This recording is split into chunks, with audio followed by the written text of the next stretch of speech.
Virtualmente todos na Terra, independente de sua religião ou nacionalidade, reconhecem que existe alguma espécie de batalha ocorrendo no mundo entre as forças do bem e do mal. Uma luta colossal entre a luz e as trevas, a verdade e o erro, a opressão e a liberdade, o bom e o mal, e finalmente, a vida e a morte.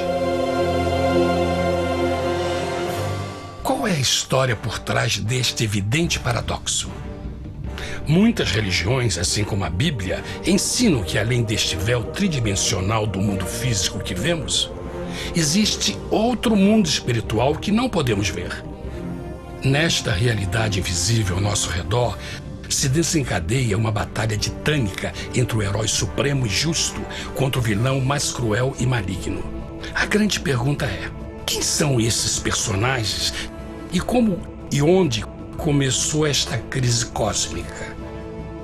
Este é o maior mistério de todas as épocas e a história mais fascinante e verdadeira que jamais tem sido contada. Esta crise envolve cada pessoa sobre a Terra. Sim, cada pessoa.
A história humana está repleta de cenas de guerras.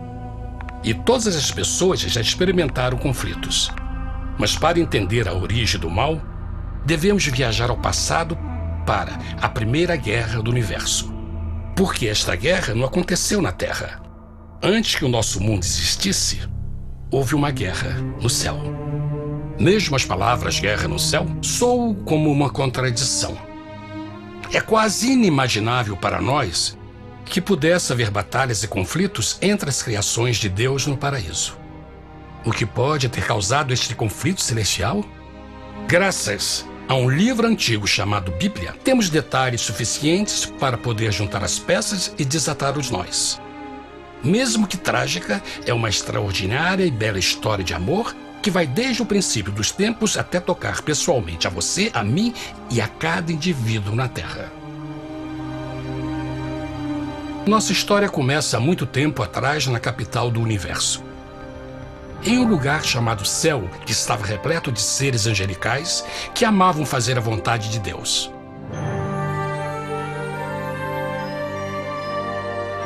Sob o justo e amoroso governo do Criador, todo o céu desfrutava uma existência de felicidade e perfeita paz. O príncipe supremo do paraíso e comandante dos anjos era o poderoso e amoroso Filho de Deus, mais conhecido com o nome que adotou quando veio à Terra, Jesus. Ele tinha o mesmo propósito e pensamento com Deus, o Pai. O céu, sob o comando compassivo do Pai, Filho e Espírito Santo, provou ser um maravilhoso lugar de paz e alegria. Para realizar as ordens de Deus, a Trindade estava rodeada de um oceano virtual de inumeráveis espíritos ministradores chamados serafins e querubins, mais conhecidos como anjos. Estas poderosas e inteligentes criaturas descobriram que a felicidade estava em cumprir as ordens do Todo-Poderoso. Mas Deus criou um extraordinário anjo para atuar como líder de toda a multidão celestial. A Bíblia nos diz que seu nome era Lúcifer, que significa portador da luz. Este querubim foi o maior ser criado por Deus e assumia a posição mais próxima do trono de Deus, estando diretamente sob a autoridade de Jesus. A tarefa de Lúcifer era difundir a luz e o conhecimento da vontade de Deus a todos os outros anjos. Lúcifer foi o mais esplêndido ser criado por Deus. Era extremamente bonito e dotado de enormes poderes de liderança e organização. Entre os anjos, ele foi muito admirado, respeitado e amado como amigo. Mesmo assim, Deus previu o mal que Lúcifer estava a ponto de introduzir no reino da luz. Cheio de sabedoria e formosura, de todas as pedras preciosas te cobrias. Tu eras o querubim, ungido para cobrir, e te estabeleci. No monte santo de Deus estavas. No meio das pedras afogueadas andavas. Perfeito eras nos teus caminhos, desde o dia em que foste criado, até que se achou iniquidade em ti. Quando Lúcifer percebeu a sua beleza e poder, seu coração pouco a pouco começou a mudar.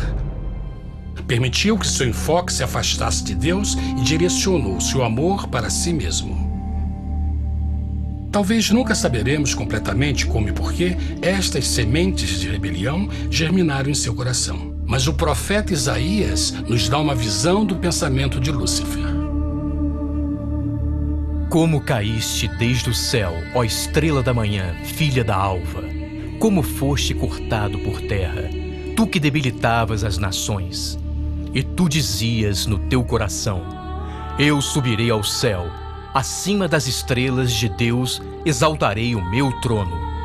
Subirei sobre as alturas das nuvens e serei semelhante ao Altíssimo. Lúcifer, aos poucos, começou a cobiçar o poder de Deus, mas não sua personalidade. Ao pensar em suas próprias habilidades e belezas extraordinárias, os perversos tentáculos do orgulho e vaidade congelaram sua mente. Este ressentimento e inveja fizeram com que ele violasse a lei sagrada de Deus e se rebelasse contra seu governo. Precisamos fazer uma pausa e esclarecer algo. Desde o princípio, Deus ordenou que as leis da física governassem o mundo material em que vivemos. Sem essas leis naturais, o universo seria um caos. Do mesmo modo, as leis morais de Deus sempre têm dado segurança e estabilidade ao cosmos. Alguns pensam que os 10 mandamentos não existiram, até que o Senhor os entregou a Moisés no Monte Sinai. Mas as Escrituras nos ensinam que os princípios das leis de Deus sempre existiram por toda a eternidade, pois são a base fundamental de seu reino de amor. Seguros todos os seus mandamentos, permanecem firmes para todo sempre e são feitos em verdade e retidão. Os 10 mandamentos são um resumo das características de um Deus de amor. Os primeiros 4 mandamentos descrevem quem é Deus, seu poder, seu território e autoridade. Os últimos 6 descrevem como é Deus, sua honestidade, sua pureza, sua fé. Todas estas coisas sempre foram verdade e sempre serão verdade. Agora, pela primeira vez na história da eternidade, Lúcifer começou a violar estes princípios perfeitos. Lúcifer sabia que se fosse compartilhar o poder e status de Deus, necessitaria de apoio. E deu início ao trabalho. Começou sorrateiramente a circular entre os outros anjos, plantando sementes de dúvida e descontentamento a respeito da liderança de Deus, ao mesmo tempo em que, sutilmente, revelava suas próprias virtudes. Ele insinuou que Deus abusava de seu poder divino e suas leis restringiam a verdadeira liberdade e felicidade de suas criaturas. Com seu raciocínio audaz e poder de influência, Lúcifer pôde persuadir a um grande número de anjos a se unirem para seu motim. Talvez se perguntem, como tantos anjos inteligentes puderam seguir esse desertor? Bom, lembrem que até esse ponto nenhum anjo tinha escutado uma mentira. E nesse primeiro estágio da rebelião, os anjos não perceberam a obsessão de Lúcifer em assumir a posição de Deus. Não sabiam que finalmente ele planejaria a tortura e o assassinato do Filho de Deus na cruz com a intenção de ocupar o seu trono. Estranhamente, Lúcifer pensou que poderia ocultar seus verdadeiros propósitos de Deus. Ai dos que querem esconder profundamente o seu propósito do Senhor e fazem as suas obras às escuras e dizem: quem nos vê e quem nos conhece? Não pense nem por um momento que a rebelião de Lúcifer surpreendeu Deus e o pegou desprevenido. O Senhor sabe de todas as coisas e os pensamentos de suas criaturas. Ele entendia exatamente o que estava se passando pela mente de Lúcifer. E piedosamente Deus advertiu o desgarrado anjo do perigo. Mas no final, o orgulho e a vaidade não permitiram que Lúcifer se arrependesse. Então, iniciou a rebelião total contra Deus em vez da humilde obediência. Alguns podem perguntar: isso significa que Deus criou um anjo defeituoso? Não, mas ele criou Lúcifer com livre-arbítrio. Verão que o livre-arbítrio é uma coisa maravilhosa, mas também muito perigosa, incluindo o risco de uma rebelião e a possibilidade de que o amor de Deus seja rejeitado. Vejam que o amor real não pode vir de uma criatura pré-programada e não pode ser forçado, deve ser voluntariamente dado. Por exemplo, mesmo que seja bonito este cachorro robô, na verdade, nunca poderá amar-me. Posso fazer que pareça que me ame, mas só estará seguindo instruções pré-programadas. Não tem opção. Por outro lado, este pequenino está realmente feliz em ver-me. Ele decidiu dar-me seu afeto. E com o tempo, nossa relação se fará mais forte, enquanto eu ame e cuide bem dele. Do mesmo modo, um Deus de amor só quer amor verdadeiro de suas criaturas. E para que isso aconteça, elas precisam ter o livre-arbítrio. A rebelião de Lúcifer é a maior evidência de que ele tinha esta liberdade. Agora, a grande pergunta é: como Deus enfrentaria esta crise? Como lidaria com Lúcifer e com os milhões de anjos que se uniram nessa rebelião? Muitos questionam por que Deus não acabou imediatamente com a rebelião. Afinal, ele poderia facilmente vaporizar Lúcifer com um raio. Mas isto teria solucionado o problema? Não, pelo contrário. Isso só teria intensificado as dúvidas e suspeitas que Lúcifer havia plantado na mente dos anjos. Lembrem que Lúcifer sabia, como ninguém mais, da engrenagem interna do governo de Deus.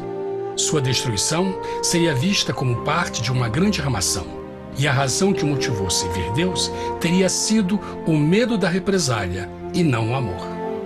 O Senhor sabia, na sua sabedoria, que a melhor forma de enfrentar a crise era permitindo que tudo seguisse o seu curso. Esta seria a única forma de se assegurar que o mal não se ergueria outra vez. Deixai crescer ambos juntos até a ceifa. E por ocasião da ceifa, direi aos ceifeiros: colhei primeiro o joio e atai-o em molhos para o queimar, mas o trigo ajuntai-o no meu celeiro. Na parábola do joio e do trigo, Jesus descreve que um tempo de crescimento é necessário para que uma planta revele sua verdadeira natureza. No seu entendimento infinito, Deus sabia que com o tempo, o caráter real de Lúcifer seria exposto e que os amargos frutos de sua rebelião seriam vistos. Até agora, os cidadãos do universo não estavam familiarizados com o pecado e até onde os levaria. Mas isso mudaria quando eles vissem por si mesmos sua terrível natureza autodestrutiva. Afinal, a sabedoria e o amor do governo de Deus seria para sempre confirmado e o universo estaria seguro. Quando Lúcifer e seus seguidores revelaram abertamente sua rebelião, o Senhor soube que não haveria paz se permitisse que eles ficassem no céu. Deveriam pôr um limite, entrar em ação e enfrentar os rebeldes. Mas Lúcifer e seus seguidores nunca sairiam por vontade própria ou pacificamente. O passo seguinte foi a guerra. E houve batalha no céu. Miguel e os seus anjos batalhavam contra o dragão. E batalhavam o dragão e os seus anjos. Mas não prevaleceram, nem mais o seu lugar se achou nos céus. E foi precipitado o grande dragão, a antiga serpente, chamada o Diabo e Satanás, que engana todo mundo. Ele foi precipitado na terra, e os seus anjos foram lançados com ele. A Bíblia não revela exatamente que tipo de armas foram usadas durante este conflito cósmico. Mas esta guerra foi como nenhuma guerra que os olhos mortais já viram. Apocalipse 12:4 nos diz que finalmente Lúcifer e 1/3 dos anjos de Deus foram expulsos do paraíso.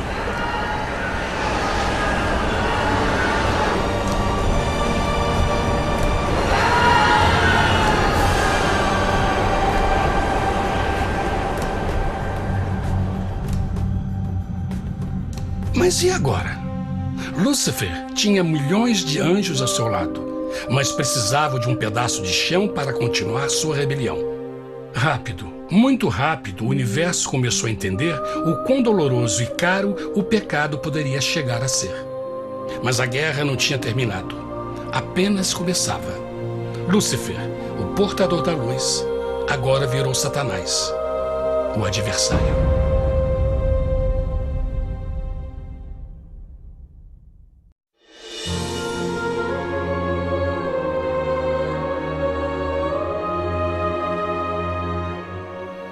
Depois da guerra no céu, Satanás e seus anjos caídos foram expulsos da corte de glória.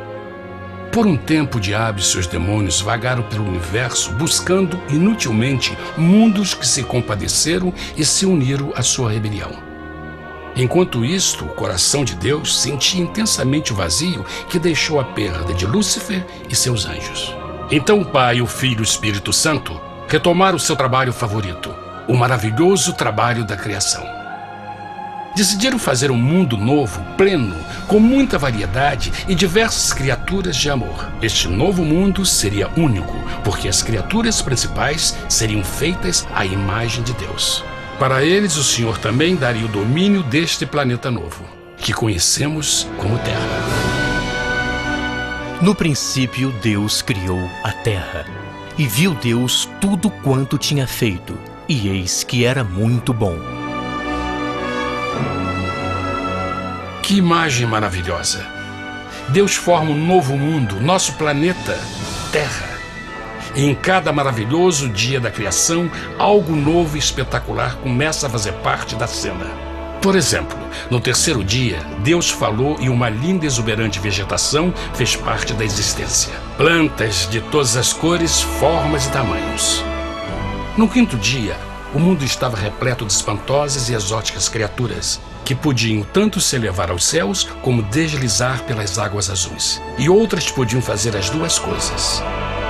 No sexto dia, houve a introdução de um grande número de animais terrestres.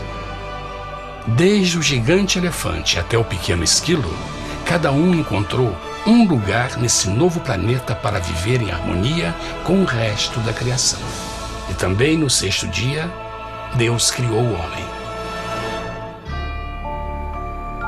E disse Deus: façamos o homem à nossa imagem conforme a nossa semelhança. E formou o Senhor Deus o homem do pó da terra, e soprou em suas narinas o fôlego da vida, e o homem foi feito alma vivente.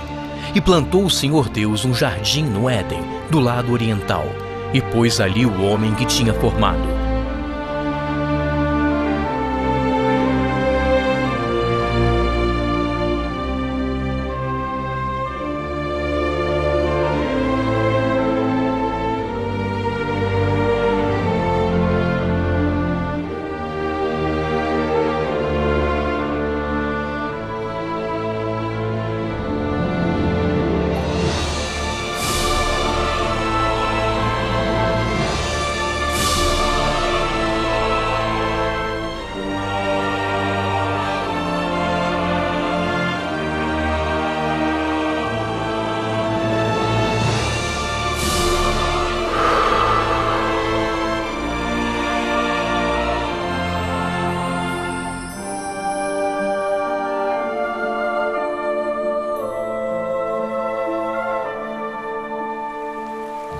Mas que grande honra ser criado à semelhança de Deus, ser um indivíduo com liberdade de pensamento. No princípio, o homem não percebia a sua nudez. Provavelmente porque antes do pecado ele estava vestido de glória e luz.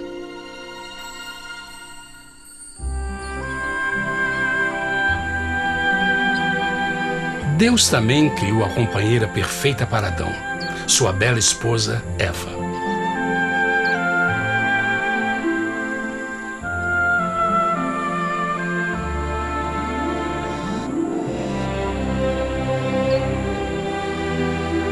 O feliz casal foi colocado em um magnífico jardim perfeitamente projetado para aumentar sua felicidade.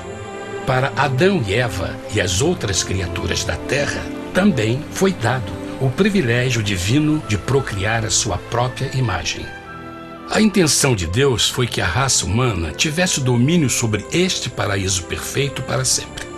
Eternamente felizes e saudáveis, trabalhariam com a flora do jardim de Deus enquanto desfrutariam o afeto e companhia de todas as criaturas sob seus cuidados. O ambiente que nossos primeiros antepassados experimentaram foi muito diferente do mundo de hoje. As rosas não tinham espinhos, os insetos não mordiam nem picavam, e os leões e as ovelhas brincavam juntos. Mas a grande bênção era os humanos viverem em perfeita harmonia com seu Criador. A cada 7 dias, Adão e Eva descansavam de seu prazeroso trabalho e gozavam de uma comunhão com a visita de seu Criador.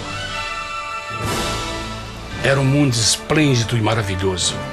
E esse estado de felicidade teria continuado eternamente se nossos primeiros parentes tivessem mostrado fidelidade como a simples prova.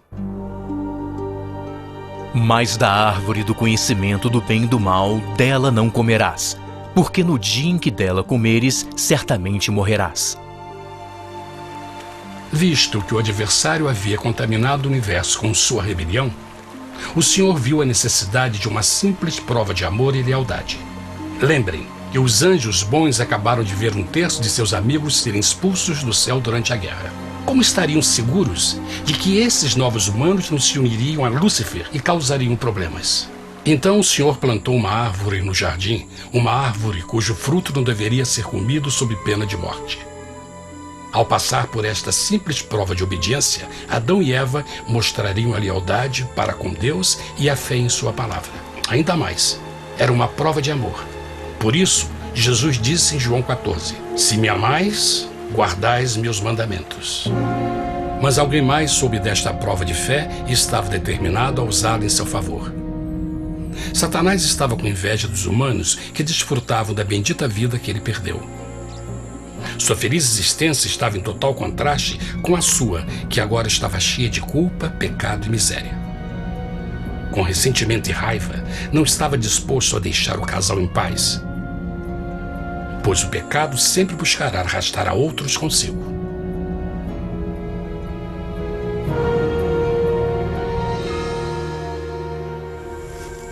Então um dia, quando Eva estava concentrada em seu agradável trabalho, se viu sozinha e muito perto da árvore proibida.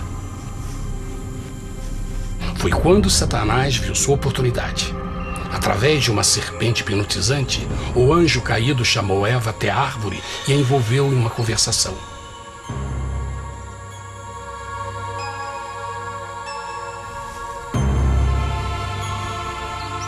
Suas palavras encantadoras foram cuidadosamente calculadas para gerar desconfiança a Deus.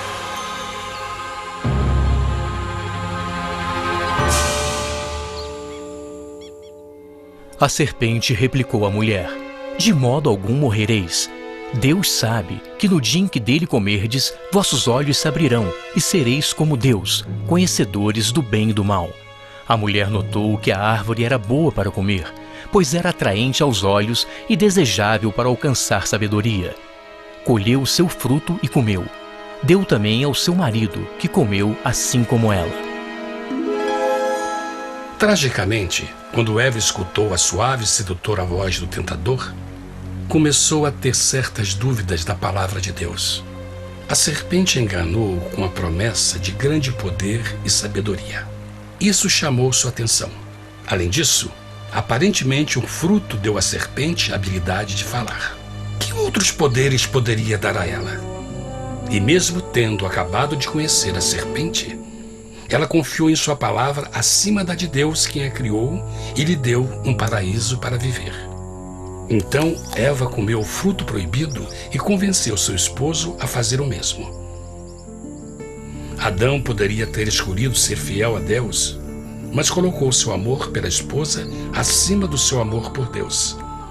Quando os nossos primeiros parentes mostraram lealdade ao inimigo, o domínio da terra foi tomado por Satanás. Não sabeis que, vos oferecendo a alguém para lhe obedecer, vos tornais escravos daquele a quem obedeceis? Ninguém pode servir a dois senhores. Este mundo agora seria o último campo de batalha entre o bem e o mal, e o coração de cada homem e mulher seria o prêmio. Adão e Eva não se deram conta desse tempo, mas seu momento de desconfiança e desafio abriria as comportas do sofrimento de milhões de pessoas durante milhares de anos.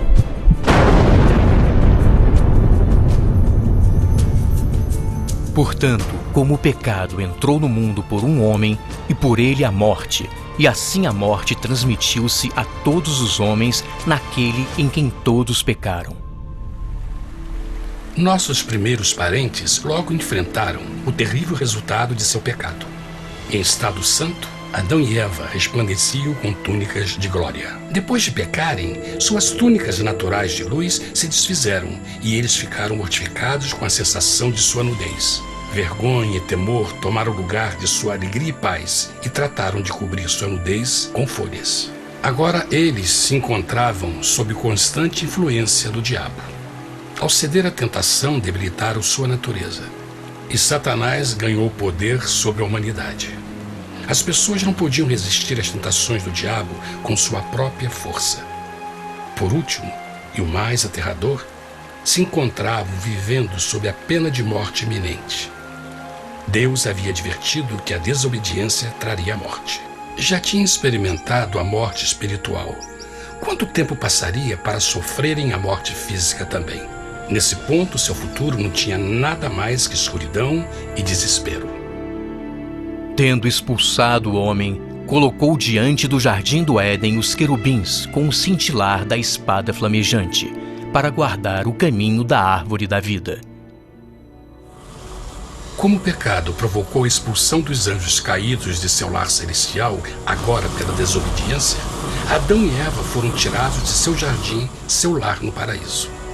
Tudo à sua volta estava mudando rapidamente, e a humanidade se encontrou suscetível às dores, doenças e finalmente à morte. Até os animais e plantas estavam infectados pela terrível maldição. Os espinhos e cardos agora pareciam árvores e flores, e os animais que antes eram gentis começaram a se matar e a devorar uns aos outros. O pior resultado foi que o pecado separou a humanidade de Deus. Mas vossas iniquidades cavaram um abismo entre vós e vosso Deus. São vossos pecados que ocultaram de vós sua face, para não vos escutar. Na criação, foram dados a Adão e Eva a honra de falar com os anjos, e até com o Filho de Deus cara a cara. Mas Deus é tão puro e santo que nenhum mal pode existir na sua presença. Agora que os primeiros humanos tinham pecado, Deus afastou sua santa presença deles para a sua própria proteção. O pecado tinha queimado uma parte da alma do homem que já não podia ver a dimensão espiritual.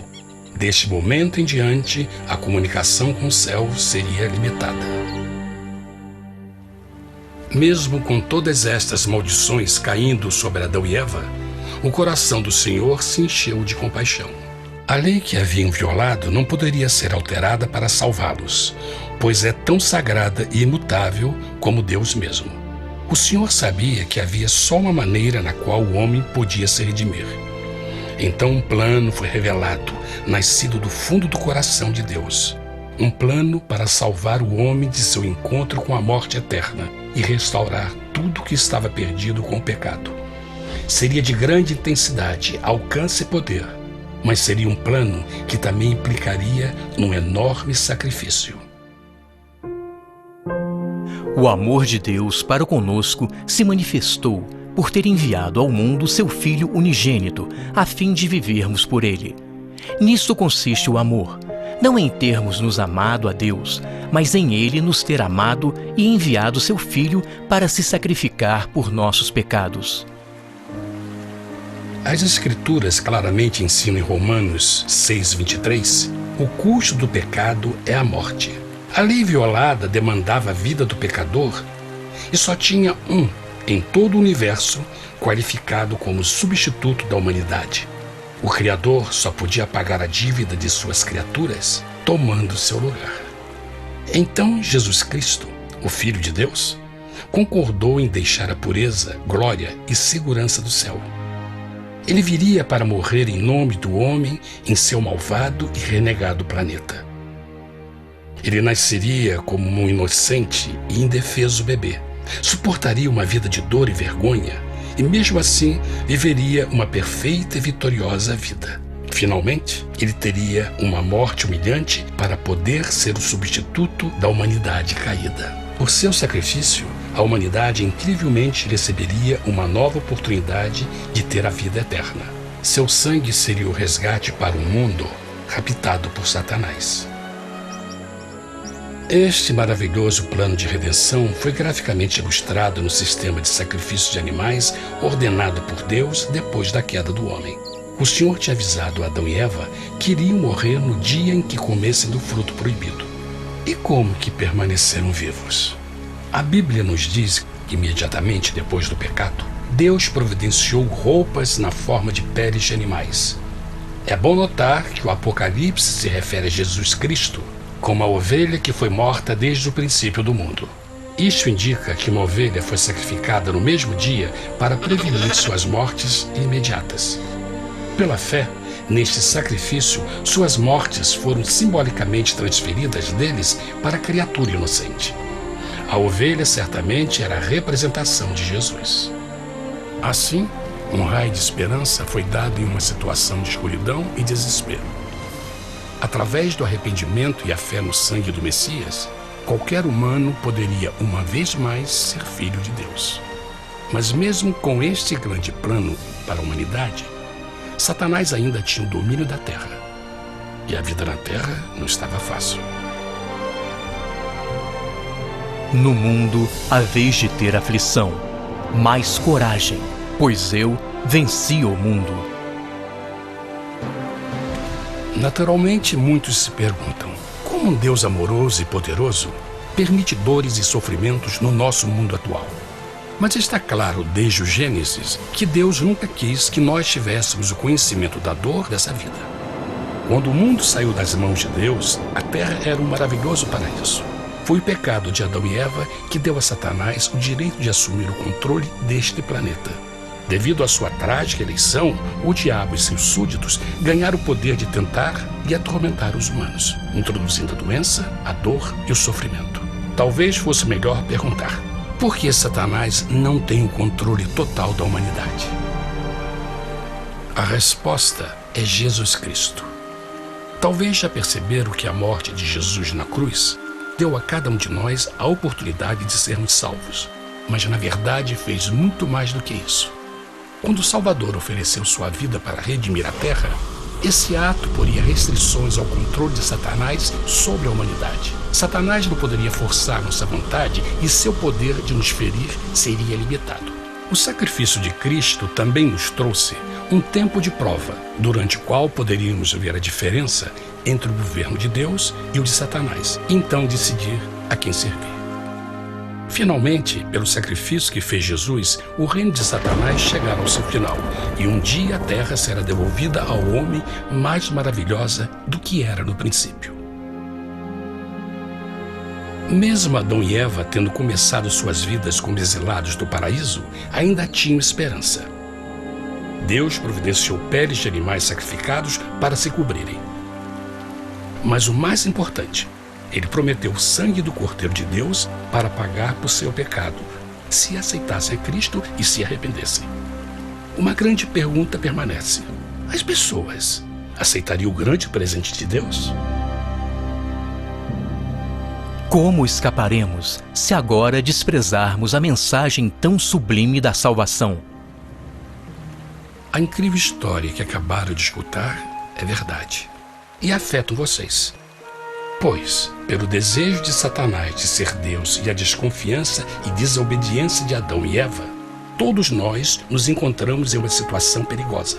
De um lado, a humanidade foi grandemente favorecida por Deus com uma segunda chance de recuperar nosso lugar no Éden.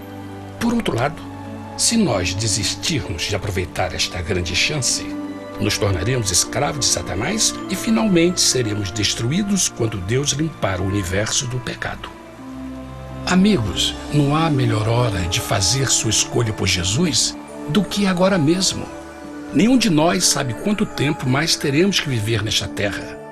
Jesus nos tem mostrado grande interesse no seu bem-estar e seu amor por vocês o levou a providenciar uma maneira de escaparmos de uma futura destruição. Ele quer que você o aceite e se arrependa de seus pecados. Através de Cristo, pode encontrar o perdão para tornar-se como Ele em caráter. A triste notícia é que Satanás atua de todas as formas possíveis para evitar que aceite o presente da salvação de Deus. Devido à nossa rotina da vida, o amor ao dinheiro ou alguma outra distração fascinante, ele trabalha para manter a todos ocupados e afastados do que, na realidade, mais importa, sua salvação eterna. Para que entenda a realidade da situação e que, se você não escolhe a Jesus por omissão, está escolhendo a Satanás. Mesmo que a terrível escolha de Adão e Eva nos traga morte e miséria, vocês agora podem tomar uma melhor decisão. Deus está oferecendo uma paz que satisfaz o anseio mais profundo de sua alma e uma alegria que não encontrará nas atribulações deste mundo. O desejo que tem o coração de Deus é que seja salvo e esteja com Ele no paraíso. Mas o único que pode mantê-lo fora do céu é você. Imagine a tragédia que seria se você recusasse este precioso presente. Você pode decidir hoje e aceitar a salvação que Deus prometeu. Na verdade, nesse momento, pode aceitar a vida eterna através de Jesus Cristo.